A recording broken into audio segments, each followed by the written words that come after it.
Assalamualaikum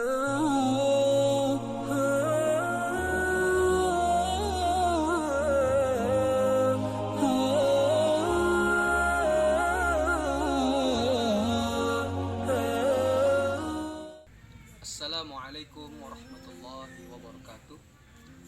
Alhamdulillahilladzi hadana lihadza wa ma kunna linahtadiya laula an hadanallah. May yahdihillahu fala mudhillalah wa may yudlilhu fala hadiyalah. Wassalatu wassalamu ala sayyidina Muhammad wa ala ali sayyidina Muhammad. Amma ba'd. Berbicara masalah moderasi beragama, perihal ini sangat penting untuk dilaksanakan dan diterapkan, khususnya di negara kita sendiri. Karena adanya moderasi beragama ini, kita terhindar dari sikap fanatik dalam beragama, sikap berlebihan, dan sikap yang terlalu memihak kepada yang lain.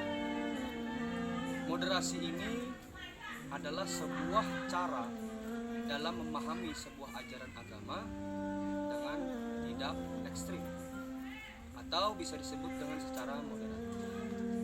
Maksud ekstrim di sini adalah tidak berlebihan ataupun keterlaluan dalam menghadapi soal perihal apapun. Oleh karena itulah kita dianjurkan agar bisa berposisi di tengah-tengah, bertindak adil dan bertindak secara jujur tanpa memihak kepada siapapun, agar terhindar dari sikap fanatik dalam beragama itu sendiri.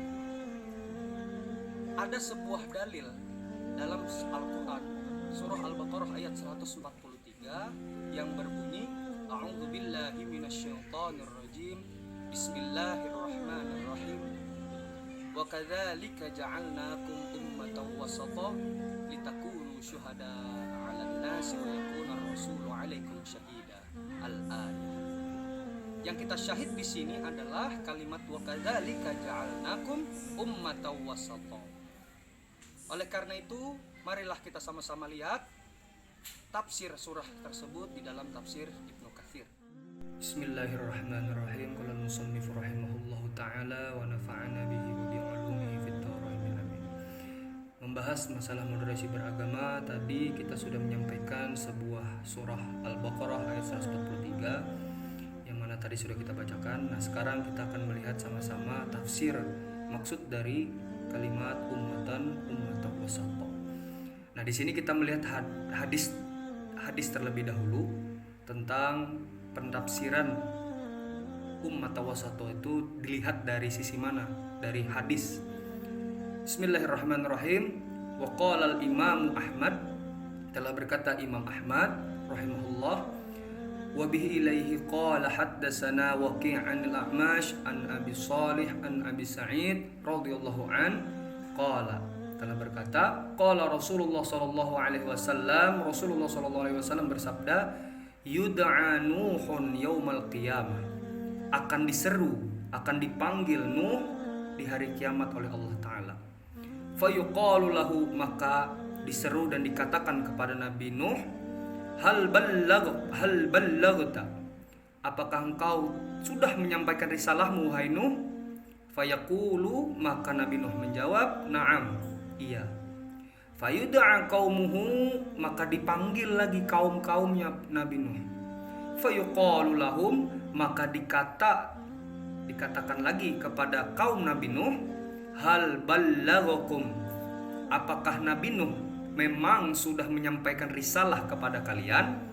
Fayaqulun, maka mereka menjawab, ma atana min nadhirin wa ma atana min ahadin, tidak ada salah seorang yang memberi peringatan datang kepada kami, dan tidak ada juga salah seorang pun yang datang kepada kami. Nah, jadi di sini kaum Nabi Nuh mengatakan bahwasanya tidak ada salah seorang peringat yang datang, dan tidak ada juga satupun orang yang datang. Fayuqalu li Nuhin, maka Allah berkata kepada Nabi Nuh, may yashhadu laka, siapa yang bisa memberikan menjadi saksi untukmu?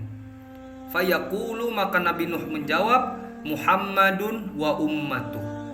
Oh, ternyata yang bisa menjadikan saksi untuk Nabi Nuh, Nabi Muhammad dan umatnya.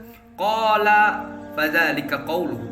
Maka Nabi bersabda, maka hal yang demikian itu adalah firman Tuhan, wa kadzalika ja'alnakum ummatan wasata. Maka turun ayat ini. Dan seperti itulah kami jadikan kalian umat yang wasata. Artinya wasata, qala, Nabi bersabda, wal wastu al adlu. Wasat atau pertengahan yang dimaksud dalam Al-Qur'an di sini adalah al adlu. Makna wasat di sini adalah al adlu, yaitu adil, berperilaku dan bersifat adil. Fatud'auna fatashhaduna lahu bil balagh. Maka Nabi menyambung kalimat beliau, maka kalian akan dipanggil umat-umat Nabi tadi, Nabi Muhammad. Ini yang maksudnya tud'au di sini, dipanggil umat-umat Nabi Muhammad. Fatashhaduna lahu bil balagh. Maka kalian akan menjadi saksi terhadap Nabi Nuh atas penyampaian risalahnya. Nabi melanjutkan, summa asyhadu alaikum. Nabi Muhammad melanjutkan, kemudian aku yang akan menjadi saksi untuk kalian bahwa kalian telah memberikan kesaksian terhadap penyampaian risalah Nabi Nuh. Rawahul Bukhari wa Tirmidzi wa Nasa'i wa Ibnu Majah min turuqin anil A'mash. Diriwayatkan langsung dari Imam Bukhari, Imam Tirmidzi, Imam Nasa'i, Ibnu Majah dari jalan yang diberikan oleh A'mash. Di sini dapat dilihat dan dapat disimpulkan bahwa Allah Ta'ala secara tidak langsung menyuruh hambanya untuk berperilaku adil sebagaimana yang dilakukan oleh Nabi Muhammad sendiri. Bahwa ketika Nabi Nuh meminta bantuan, yaitu menjadi saksi atas penyampaian risalah beliau kepada kaumnya, maka Nabi Muhammad menyuruh kaum-kaumnya untuk menjadi saksi atas Nabi Nuh, dan Nabi Muhammad berperilaku adil di sini, yaitu beliau yang akan menjadi saksi langsung atas penyaksian kaum-kaumnya. Nah, karena perilaku adil inilah salah satu sifat yang ketika kita menerapkan moderasi beragama. Nah, itulah jika kita melihat atau menilik dari tafsir Ibnu Katsir yang menjelaskan tentang asbabun nuzul ayat surah Al-Baqarah ayat 143 tersebut, bahwa banyak sekali ulama-ulama yang menafsirkan maksud dari wasat di situ apa. Ada yang mengatakan bahwasanya al-akhyar wal ajwad, pilihan yang terbaik, dan ada yang mengatakan wasat di sini adalah adlan sesuai dengan hadis masing-masing dari pendapat tersebut. Tapi di sini kita mengambil pendapat ulama yaitu Imam Ahmad yang mengatakan bahwa kata wasat di dalam Al-Qur'an ini bermaknakan adil. Nah, disinilah kita bisa mengambilkan sebuah kesimpulan bahwasanya kita dianjurkan untuk berbuat adil, tidak berat sebelah dan tidak memihak kepada siapapun, agar kelak nantinya tidak ada lagi yang namanya fanatik dalam beragama. Mungkin cukup sekian yang bisa saya sampaikan. Kurang lebihnya saya mohon maaf. Wallahu muwaffiq ila aqwamit thoriq. Assalamualaikum warahmatullahi wabarakatuh.